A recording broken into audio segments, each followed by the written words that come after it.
esteja convosco. Ele está no meio de nós. Proclamação do Evangelho de Jesus Cristo, segundo São João. Glória a vós, Senhor. Naquele tempo, disse Jesus aos seus discípulos: Se alguém me ama, guardará a minha palavra, e o meu Pai o amará, e nós viremos e faremos nele a nossa morada. Quem não me ama, não guarda a minha palavra.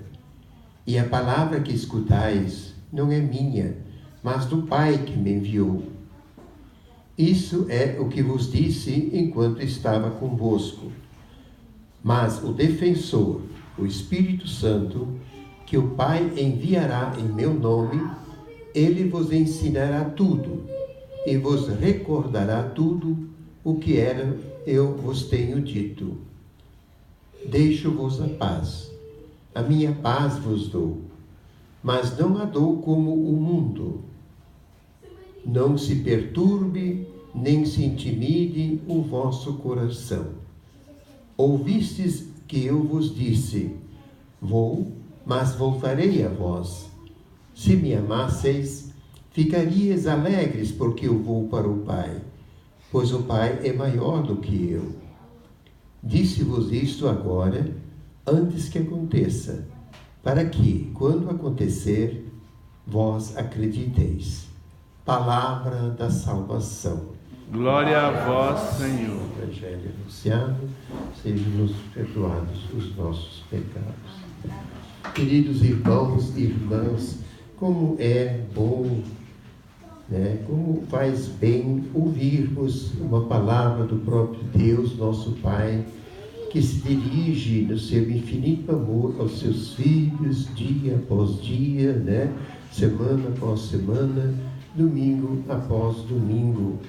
E é sempre uma palavra, a palavra de Deus, a Bíblia Sagrada, é um grande ensinamento, mas não apenas isso, também nos garante a salvação, participarmos um dia dessa Jerusalém celeste, toda santa, toda envolvida com a glória de Deus.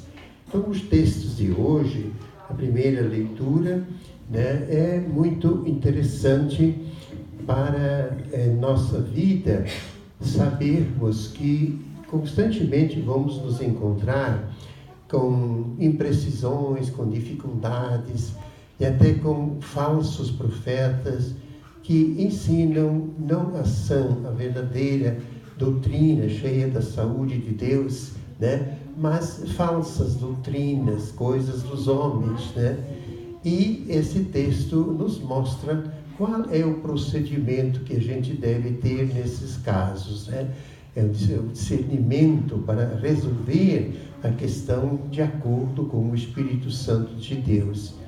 Então, aconteceu lá no começo, os Atos dos Apóstolos nos narram esse problema que numa comunidade, lá alguém estava obrigando os pagãos, aqueles que não pertenciam ao povo de Deus, antiga aliança, aos judeus, por exemplo, e eles obrigavam os cristãos a continuarem a praticar certos rituais de caráter religioso do Antigo Testamento, da antiga lei, a lei de Moisés. Então, isso causou uma perturbação na comunidade e eles então enviaram mensageiros, Paulo, Barnabé, para irem então a Jerusalém, se encontrar com a autoridade eclesiástica que estava lá naquela época, representada por Pedro, Tiago, e às vezes o próprio um dos Simões, Simão Tadeu, não Iscariotes, e que estavam em Jerusalém formando uma pequena comunidade que coordenava a Igreja de Jesus Cristo nos primeiros tempos, antes de Deus pedir a Pedro para ir estabelecer em Roma a sede geográfica histórica do cristianismo. Então, eles foram para lá, falaram, ouviram, e resolveram, então, enviar irmãos de fé né, que eram fiéis, né, à pregação para essa comunidade e levar para eles o que não se deve fazer nesses casos, né? A circuncisão, que era um sinal visível de pertença ao povo de Deus, agora já não tem sentido, porque Cristo deixou o batismo, né, como entrada no reino de Deus, como marca, né, de pertença a Deus, né, os filhos e filhas de Deus. Então, essa resolução, né, que foi tomada é para nós muito significativa, né? Os anciãos, um grupo de pessoas se reunia e diz aqui porque decidimos, quem decidiu? O Espírito Santo e nós, né? É assim que até hoje, para sempre, funcionará a igreja. Quem escolhe um Papa, né, é o Espírito Santo. Quem garante a fidelidade da igreja é o Espírito Santo de Deus. Quem garante a santificação, a vocação, a santidade de todos nós é a presença do Espírito Santo de Deus, né? É claro que ele não está sozinho, né? Onde está uma das pessoas divinas, estão as 3 pessoas divinas, né? Então, isso é um primeiro. A segunda leitura nos fala do Apocalipse, né? E é uma visão para nós bastante estranha, como todo o Apocalipse, é cheio de simbolismos e tal, né? Terrenos, falando de realidades não terrenas, mas celestiais, né? Então também diz que, né, o objetivo, a finalidade de tudo, esta obra de Deus é o que, né? Que tudo que existe, existe para glorificar a Deus, o Criador, e para nós também o nosso Pai, né? É para isso que as coisas existem, para isso que nós existimos, né? Para a glória de Deus. E essa glória de Deus baixou à terra, esta Jerusalém celeste, essa cidade santa, onde não há mais trevas e não há necessidade de luzes artificiais, porque a presença de Deus é que dá o brilho, que tudo ilumina, que tudo clareia, né? Ele é essa presença, né, da luz, né, da glória de Deus, né? É claro que a nossa participação, né, na eternidade, na glória celeste, só depois que nós morremos aqui na terra. Mas a contemplação da cidade é a contemplação da face da Trindade, da face de Deus, é o céu prometido como herança para todos aqueles que acolhem o enviado do Pai, né? E depois o Evangelho, né, ele nos traz assim, né, já a promessa do Espírito, o envio do Espírito Santo, um texto para quem faz o curso de Emaús é bastante conhecido, né, que ele é apresentado numa palestra lá, essa passagem, né, que diz, é a promessa de envio do Divino Espírito Santo, necessária, né, se ele não for, tal. E coloca uma questão vital para todos nós, né, que é a solução para qualquer pergunta, para qualquer problema, para qualquer dificuldade em que nós queiramos saber como devemos viver. Como seres humanos chamados em Cristo, ele devem viver, né? Em santidade, em graça. É para vivermos no amor. Quem ama não vai ter problemas, né? Pode ter dificuldades, mas não vai ter dificuldades tais que impeçam de ele realmente superar todas as questões, todas as dificuldades. Hoje nós vimos aqui que, por intercessão e ajuda de Maria, várias pessoas falaram aqui para nós, compartilharam conosco, como eles superaram as situações difíceis, humanamente impossíveis, né? Em que apenas nos resta recorrer a Deus, através de Maria ou de outros santos, né? Ou diretamente pelo Filho, né? Que é o caminho que nos conduz ao Pai, né? Essa confiança em Deus. Então, o problema todo da nossa vida é esse, né? Se a gente precisa ser santo, é só cumprir os mandamentos, e só os cumpriremos se amarmos, né? Por isso, né, a decorrência eu diria, natural, de que nós nos devemos amar cada vez mais uns aos outros, como Deus Pai nos ama em Jesus Cristo, né? Que é o modelo perfeito do amor, da entrega total para ajudar outras pessoas, né? É nesse sentido que eu estou preparando com o Espírito Santo, né, o nosso Santo Retiro de semana que vem, né? É justamente esse sentido para a gente viver em santidade, em graça diante de Deus, olhando para Jesus, olhando para Nossa Senhora, né? E olhando para os recursos que Deus coloca à nossa disposição, que são, né, a oração e muitas outras formas, vida sacramental e também a prática das virtudes. Então é assim que nós vamos conseguir viver, né, e construir aqui esta cidade, né, que não é deste mundo, né? E por isso aqui somos todos peregrinos, apenas em passagem. Nós precisamos do Divino Espírito Santo para tudo isso. Eu queria, então, colocar toda essa reflexão a partir da palavra de Deus, né, olhando para Maria, né, como modelo, né, de quem guarda todo o seu coração, né, quem realmente guardava todos os mandamentos, sempre os fez assim, foi fiel integralmente o tempo todo, né, e então ela compreendia muito bem as coisas de Deus, né? Ela compreendia muito bem que a dor, o sofrimento, as dores dela, do filho, tudo isso tinha, né, a razão mais profunda, né, que é uma exigência do amor, assim, dar a vida nunca será fácil. Então, eu diria que tão extraordinária, né, foi certamente a fé de Nossa Senhora, né, de Maria Santíssima, que a própria palavra de Deus fez-se carne no ventre de Nossa Senhora, né? A própria palavra de Deus encarnada, o próprio Deus se fez, né, humano, né, no seio virginal de Nossa Senhora, né? E aí, durante os 9 meses de gestação, né, se fez presente, santificando completamente, né, essa santidade de Nossa Senhora. Ele se fez carne em seu ventre, né?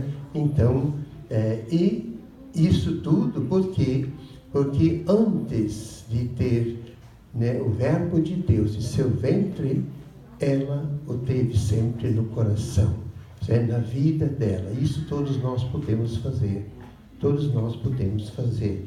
Eu quero concluir a leitura dessa nossa Maranata, né, uma página aqui do Papa Francisco, né, nesse livro, que hoje foi rifado também, Cristo Vive, né, quando ele fala de Nossa Senhora, no número 43, depois vocês podem aprofundar isso. Maria, a menina de Nazaré. No coração da igreja resplandece Maria. Ela é como que aquela cidade celeste, né? A Nova Jerusalém, né? No meio da humanidade. Ela é o grande modelo para uma igreja jovem, que quer seguir a Cristo com frescor e docilidade. Quando era muito jovem, recebeu o anúncio do anjo e não deixou de fazer perguntas. Mas ela tinha uma alma disponível e disse: eis aqui a serva do Senhor. Sempre chama a nossa atenção a força do sim desta jovem Maria, a força desse faça-se que ela disse ao anjo. Foi uma coisa diferente de uma aceitação passiva ou resignada. Foi algo diferente de um sim, como quem diz: bem, tentemos, vejamos o que acontece. Maria não conhecia essa expressão, vejamos o que acontece. Era determinada, sabia que se tratava e disse sim, sem enrolar. Quantas vezes nós enrolamos demais, né? Foi algo a mais, algo diferente. Foi sim de quem quer comprometer-se e de quem quer arriscar, de quem quer apostar tudo, sem mais segurança que a certeza de saber que era portadora de uma promessa. E eu pergunto a cada um de vocês: sentem-se portadores de uma promessa? Que promessa tenho? Que promessa tenho no meu coração para levar adiante? Maria teria, sem dúvida, uma missão difícil, mas as dificuldades não eram uma razão para dizer não. Certamente teria complicações, mas não seriam as mesmas complicações que ocorrem quando a covardia nos paralisa, por não ter tudo claro ou seguro com antecedência. Maria não comprou um seguro de vida. Maria jogou-se e é por isso que é forte, por isso é uma influência. Aqui o Papa usa o termo em inglês, né? Mas que mais ou menos significa protagonista, líder, né? Aquela que influencia. O sim e o desejo de servir foram mais fortes que as dúvidas e as dificuldades. Sem ceder a evasões ou miragens, ela soube acompanhar a dor de seu filho, sustentá-lo no olhar, abrigá-lo com o coração. Dor que sofreu, mas não a derrubou. Foi a mulher forte do sim que sustenta e acompanha, abriga e abraça. Ela é a grande custódia da esperança.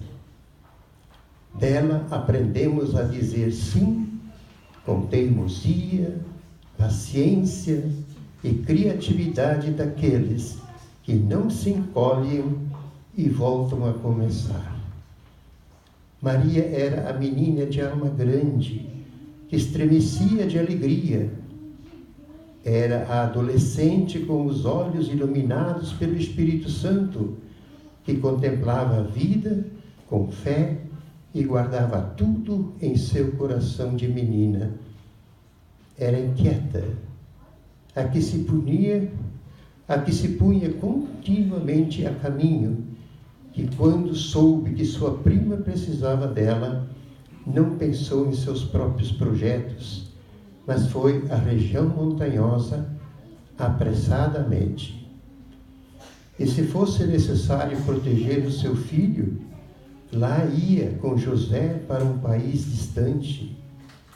Por isso permaneceu junto aos discípulos reunidos em oração, esperando pelo Espírito Santo. Assim, com sua presença, nasceu uma igreja jovem, com seus apóstolos em saída para fazer nascer um mundo novo. Aquela menina hoje é a mãe que vela por seus filhos. Esses filhos que caminham pela vida, muitas vezes cansados, carentes, mas querendo que a luz da esperança não se apague. Isto é o que queremos, que a luz da esperança não se apague. Nossa mãe olha para esse povo peregrino, povo de jovens querido por ela, que a busca fazendo silêncio no coração, embora no caminho haja muito ruído, muitas conversas e distrações. Mas diante dos olhos da mãe, só cabe o silêncio esperançoso. E assim Maria ilumina novamente a nossa juventude. Vamos renovar a nossa fé. Creio em Deus.